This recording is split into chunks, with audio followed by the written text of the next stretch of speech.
Hey everybody, Nerdy Transformed here again, and today I'm doing something both kind of nostalgic and kind of new. This is the Transformers Generations Thrilling 30 Deluxe Class Starscream, also called Thrilling 30 Armada Starscream, as this version of Starscream is clearly based on his Armada self.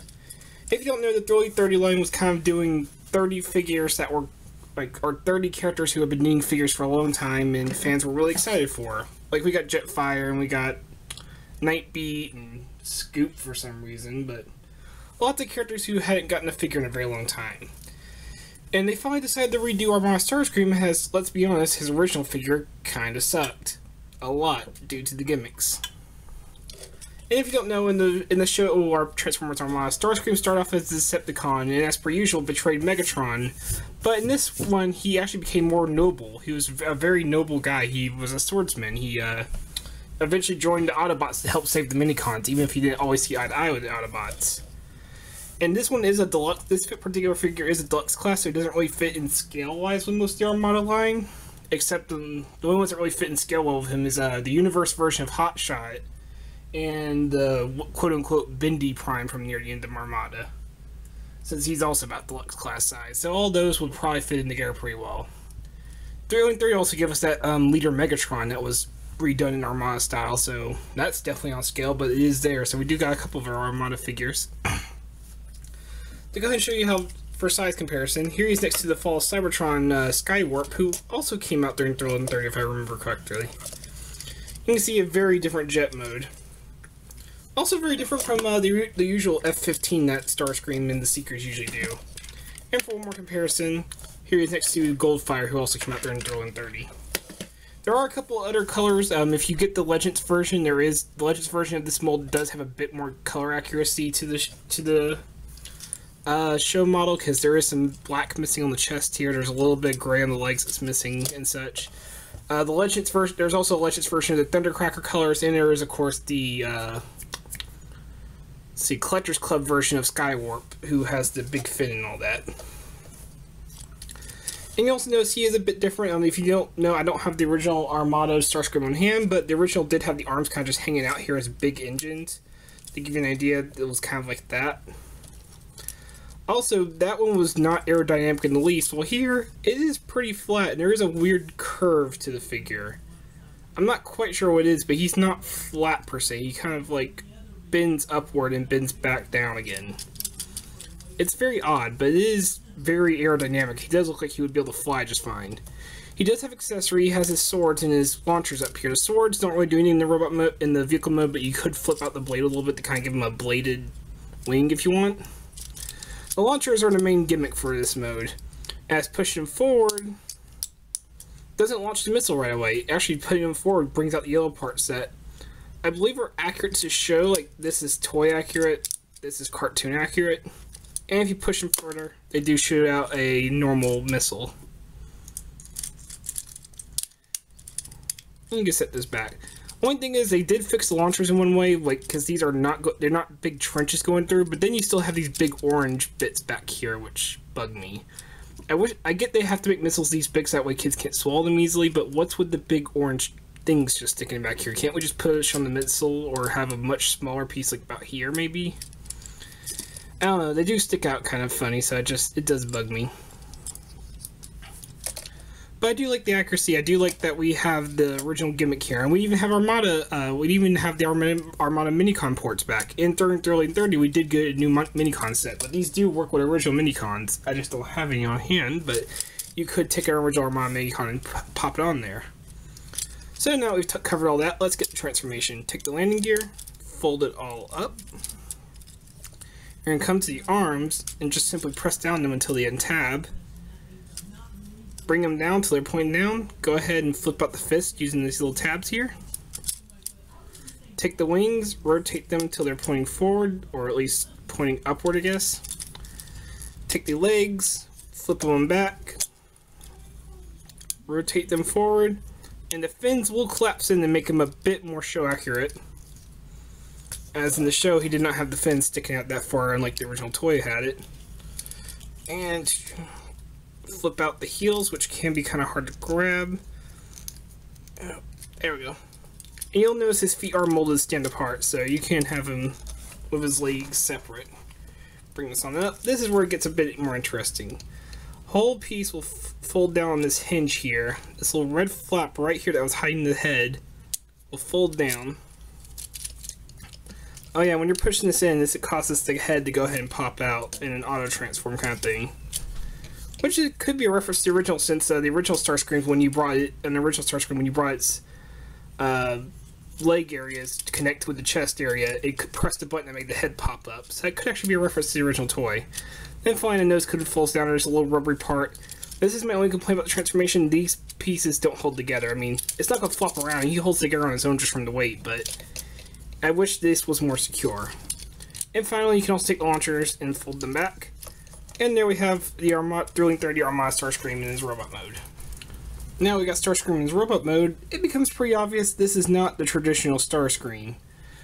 Traditional Starscream is usually red, blue, and silver with a little bit of yellow highlight. Here we mainly have red, black, and gray with some yellow highlights.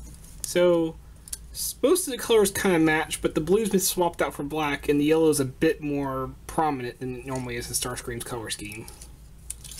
And he looks good, he really does. If you do want to go for more of the classic appearance, you can have the launchers on his shoulders. Thankfully, do not hinder any articulation at all, really, but they do leave, for shelf displayers like me, this is a bit more difficult to work with. Well, it's not as bad as it could be. He can still fit between two figures and just have the launchers blocking that spot behind him.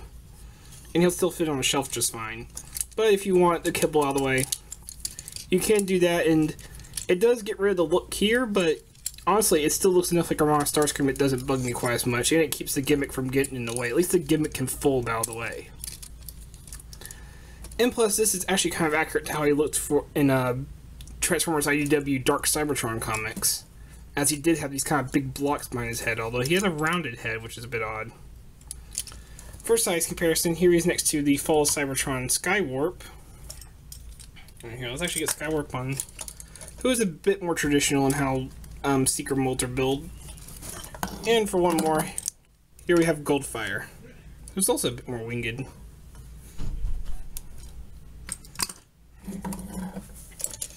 So yeah, I really do like how this Starscream looks. He's not completely accurate to the show or toy, though. In the show and the toy, the gray didn't stop at his feet. It actually went up to about here on his legs and went around his fin and all that. There was more black along the chest, especially around these yellow parts. There was a little bit of black on the venting on these arms here. Just little touches that are missing. And there is one thing that really worries me about this toy, it's how he uses orange plastic. His swords and his launchers are made of orange plastic, clear plastic, that's fine. But what worries me is his entire head, the actual, besides the faceplate itself, is made out of the orange plastic. You can already see where the neck joint is, there already is some stress around the back part right there.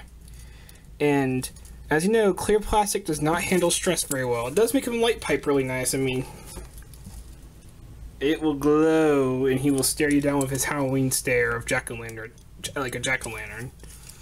But it also worries me a lot. But just be careful with the head then. Just gotta be really careful with the head, but I don't like clear plastic on joints like that. Well, the accessories are hidden behind his wings, and when you put these in, do not press them all the way together. They do not, they stop right there with a slight bit in there.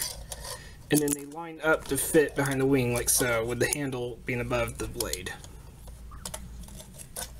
But they do fold out. Mine are extremely tight, so I'm not going to put the sword all the way in his hand. I'm going to go put the bare bit in there. And they are now accurate to his, what you want to call wing swords. Or the wing sword that he had in the show. But I had the original toy as a kid. The wing sword looked like crap.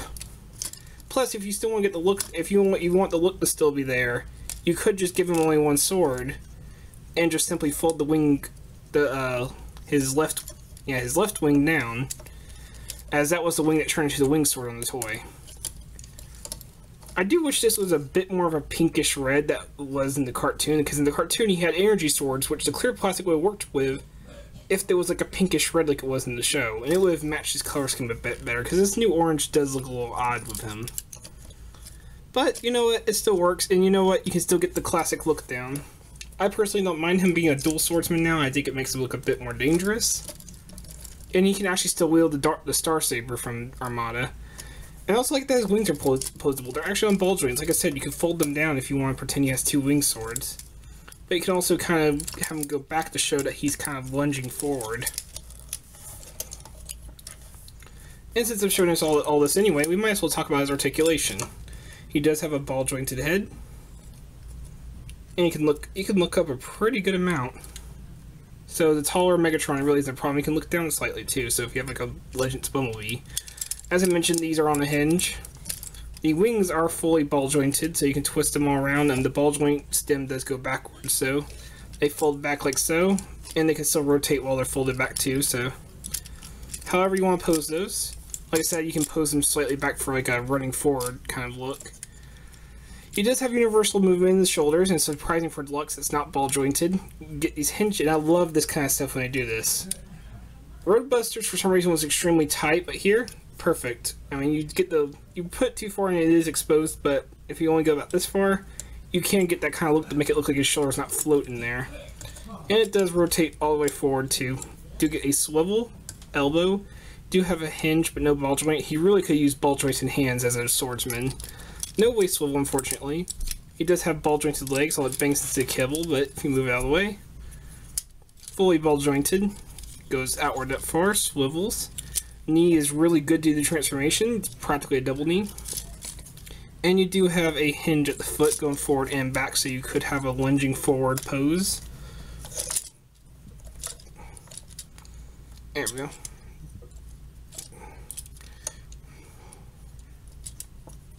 Yeah, let's get the launchers out. There we go. I do think he actually looks a little bit better with the launchers back. I know it's part of his iconic look, but honestly, I always thought kind of having the... I've always been kind of a person of having the double over shoulder cannon looking cool. But if that's not the weapon they're using at this second, it looks kind of dumb. So I personally prefer posing with his swords over his launchers, so I usually just pose them like this, with the launchers set up back. And they do bang into the legs, but you can kind of put them in the halfway part where you can still have them not in the way of either way, and still use the legs alright. So yeah, that's the Transformers Generation Thrilling 30 Armada Starscream. He's a really good figure. Honestly, my only complaint is I do wish... I have two major complaints. I wish the nose cone actually pegged in. I wish they had made this plastic instead of rubber down here so it actually pegs in right. And I wish that the head joint wasn't made from clear plastic. And I guess you could say I also wish the launchers didn't have these big push buttons on them. I wish they didn't need these big launcher pieces. But these are not complaints enough to make me hate the figure, not even dislike the figure in any way. This is still probably one of my favorite of the Thrilling 30 figures. He's just a wonderful little figure, especially for fans of Armada that actually have good figures based on Armada characters. I really need to get my hands on that Megatron Universe hotshot to go with this guy. So yeah, I highly recommend him. If you like Armada, if you just want a really unique Starscream, I would say go out and get him. He's a really good figure, and he's actually still pretty cheap. He's only about 15 bucks on eBay, so about the same price you'd pay for Deluxe today anyway. So, this is Nerdy Transformed. I hope you enjoyed this review, and hope you have a good day. Take care.